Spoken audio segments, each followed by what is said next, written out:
Hey guys, how the hell is it going? Yes, I'm recording another video. I know it's been an incredibly long time, and I've had a bunch of real life issues that have kind of gotten in the way of putting a lot of time into playing online. But honestly and frankly, the primary reason why I haven't been recording games is because this client is completely hopelessly broken when it comes to archiving games that have been completed, and I've just gotten tired of trying to record games only to find that they fail after a short period of time. Deep sigh. Anyway, I was actually at Mark Rosewater's holiday party last month, and I got to talk to Ryan Spain, who's one of the main developers of the current Magic Online client, and I talked to him back in July at a similar party to voice my concerns about the client then, and was really hopeful that some stuff about the replays might actually be fixed or corrected. And Ryan pretty much told me that the replay issue is on the list of priorities, but it's very low down the totem pole, mainly because there's a bunch of other issues with the current client that directly affect revenue. And from a business standpoint, those take much higher precedence than I guess what they view as relatively trivial issues, like making sure that archived replays don't encounter errors within like the first 4 or 5 turns of the game.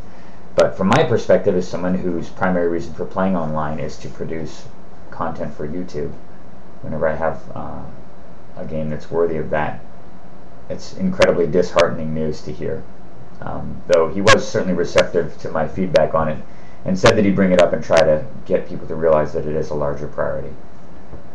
Anyway, I tried again tonight just for the hell of it, and had a couple games that were good, and the first one was crashed after the 4th or 5th turn, and this one does too. But at least I can step through a little bit of it just to show you a few decisions and to talk about the game, at least until it no longer can progress. So goddamn frustrating though. It's just ridiculous that they can't fix this, considering it's been an issue with their client for years now, as far as I know. Alright, so I'm playing against, let's see here, this thing, Karametra, green-white commander. Certainly not the most scary ones that Nin might be facing. Obviously that's what I'm using here. There she is. But it can be really good if the person draws Rant. The issue is it's got the same issue that all of the green-based commanders have, which is you need to draw gas with all of your acceleration. And unlike Omnath, which is its own gas in a way, in the sense that if you draw tons of mana, you just have a big-ass beefy creature that you can smash them with. Karametra doesn't do anything unless you draw support.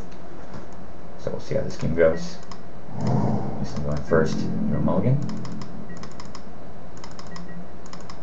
That was turn 1, command tower, mana crypt, Felwar Stone. Pretty brutal opening, especially given how slow my hand is and I don't have a Vandal Blast.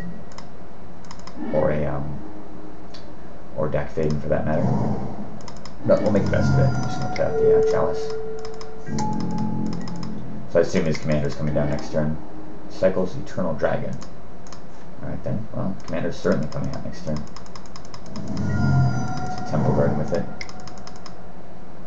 So there's Karametra. So he's down to 5 cards in hand, and I have Snapcaster and Hinder, so it's not totally unlikely that if he has a few more lands in hand and doesn't really have any primary threats, at least nothing that can come down this turn, that he could just run out of steam, giving me enough time to deploy Nin and actually get an activation off. But I'm really concerned about this. This turn is very key, because I have 2 turn plans, and I need to just, even though I've got 2 counters at hand, because this creature gets its ability whenever he casts a spell, not when it resolves, I really can't just sit here playing the counter game against it, because he's just going to develop his mana.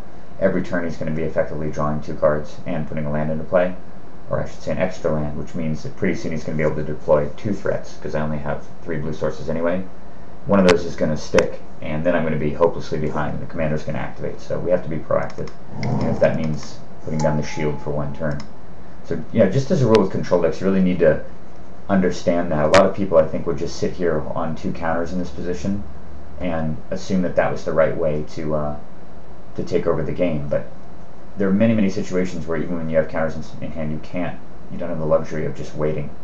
especially when your opponent has a mana advantage on you. You have to try to keep mana parity. That's by far more important, because these extra counters in my hand don't mean anything if I am not able to counter multiple times in a turn.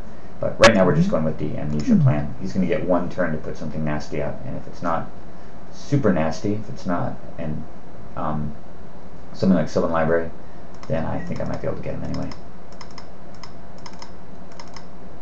So Mana Crypt. Play this Birds of Paradise. Wall of Roots. Alright, well, he just developed his mana more. He put 4 more mana sources into play, and he's got 3 cards in hand.